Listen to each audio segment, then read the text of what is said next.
rewind the film back to its canister. So this is important to protect the film from the exposure of the light because getting the film exposed from the light will ruin the images. So the rewinder are responsible for the exposure of the film. No sir, rewinding the film back to its sir. From the canister sir, to the canister. Okay.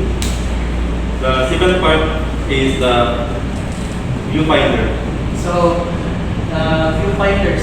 the viewfinder has the mechanism to help the photographer to determine what they're about to capture. So it helps the photographer to frame their shot through the lens. The third part is the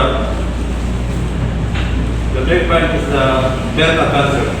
So the film advancer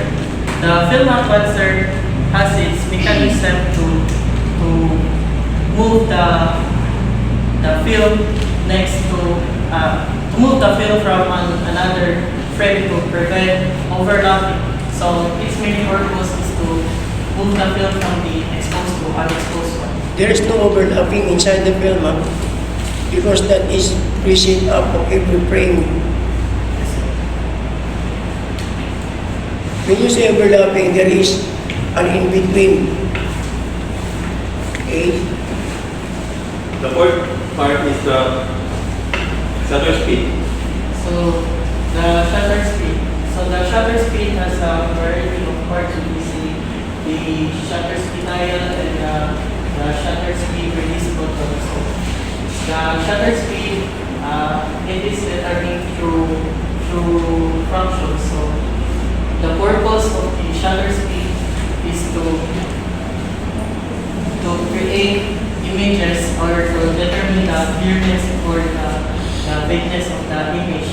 The smaller the amount of time of the shutter speed, for example 1/1000, the smaller the amount of time the shutter will open, which creates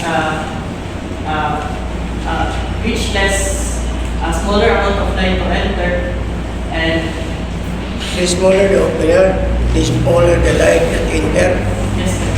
Are you sure? No sir, the smaller the amount of time, the smaller the amount of light that will enter. Yes sir. And the larger the amount of time, the larger the amount of light that will enter.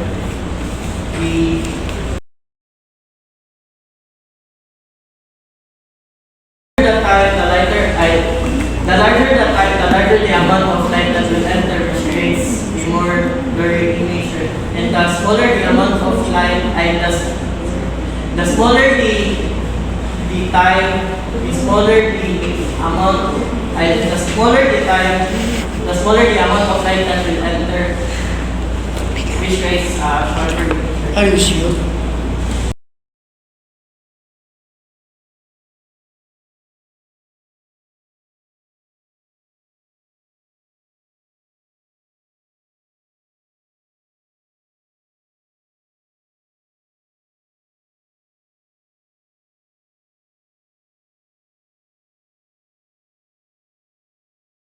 Fifth part is the lens aperture. So in the lens aperture, sir, so the purpose of the lens aperture determine it also has the mechanism to determine the clearness and the blurriness of the image. So its purpose is lens aperture is also known as the f-stop, which is the focal length. So the larger the focal length, the wider the opening of the diaphragm, which lets to enter more light and creates a very efficient. So the smaller the focal length, the smaller the opening of the diaphragm, which also lessens the amount of light that will enter, which creates a more defined or clearer image. The sixth part is the film. So the film is a light sensitized material. It is composed of thin plastic with sensitized chemicals which reacts to light when exposed. So it has to be developed in order for the image to be revealed. The last part is the focusing mechanism. So the purpose of the focusing mechanism is to determine the clearness, the sharpness, and the brightness of the image to the lens and the lens bars.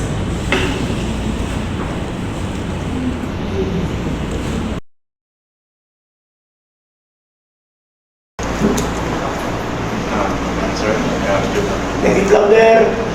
Good morning, sir. I am Jotam Villarosa, and today I will demonstrate and identify the different parts of the camera and also the functions of those parts. So, sir, first is we have the lens. It is a glass. It is a glass plastic crystal optical element responsible for focusing the ray of the light coming from the subject. Next one, sir, is the aperture ring. This one, sir. So aperture ring is used to control the Aperture or aperture? aperture ring. So this it used to focus it used to control the amount of light passes to the camera lens. It is a color of a lens that you can rotate to adjust the aperture opening. So next one, sir, is we have the shutter speed dial. So shutter speed dial, it is a dial that indicates the speed of which the shutter is opening and closing. Next one, sir, is we have the viewfinder, sir. Viewfinder, it is a window that we are look through to see what we are shooting. So next one, sir, is we have the 12 advanced lever. So it's used to rotate the film inside the camera in order to take another photo. Next one is we have the film rewind knob. So film rewind knob, it is a mechanism used to rewind the film back to the canister. So next one is we have the shutter release button. Shutter release button is it is a button that you press open by the shooter and take a photograph. So next one is we have the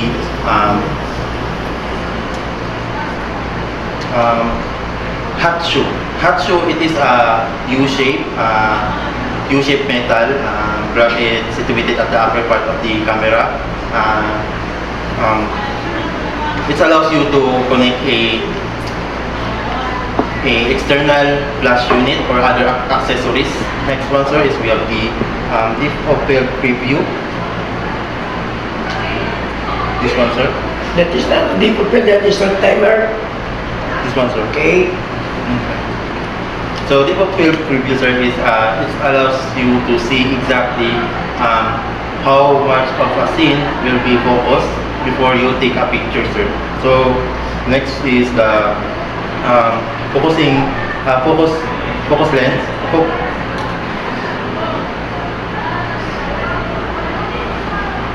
lens. Next, focus lens. This allows you. It allows the photographer to manually adjust the focus of the lens by rotating it, sir. So next one is we have the shooter. Shutter is not in the inside, sir. So first, pull the rewind knob and open the back. So this is the shutter, sir. So Where is your shutter? this one, sir. So Shutter is it is a device that controls the amount of time during which the light allowed to enter the camera or register to on the film or image sensor. Next one, sir, is we have the film holder. Film holder, sir. Then film holder is used to hold the film firmly inside the camera. So next one, sir, is we have the tick-up spool. Tick-up spool is it is an empty spool located at the right side of the film canister, which collect and wind exposed film. That's all, sir. Okay, are you through? Oh, sir, I think Okay, proceed. so. This is the film, sir.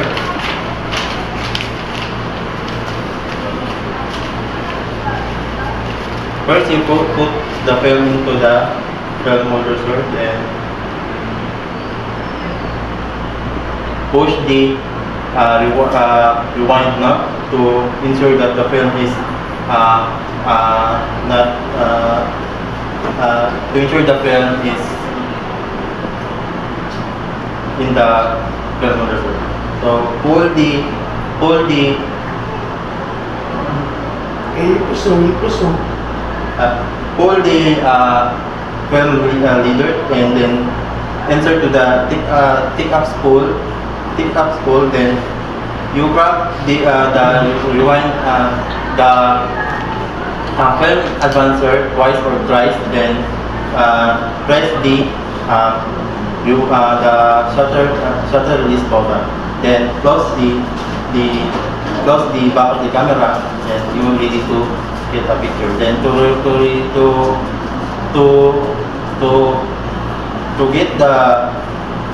unload the film. Next, to unload the film, you press the rewind button. Then you pull the rewind crank. Then you turn in the clockwise. Then if the film is already in the canister, then back the rewind crank in the position. Then pull the rewind knob to open the back of the camera. Then get the film.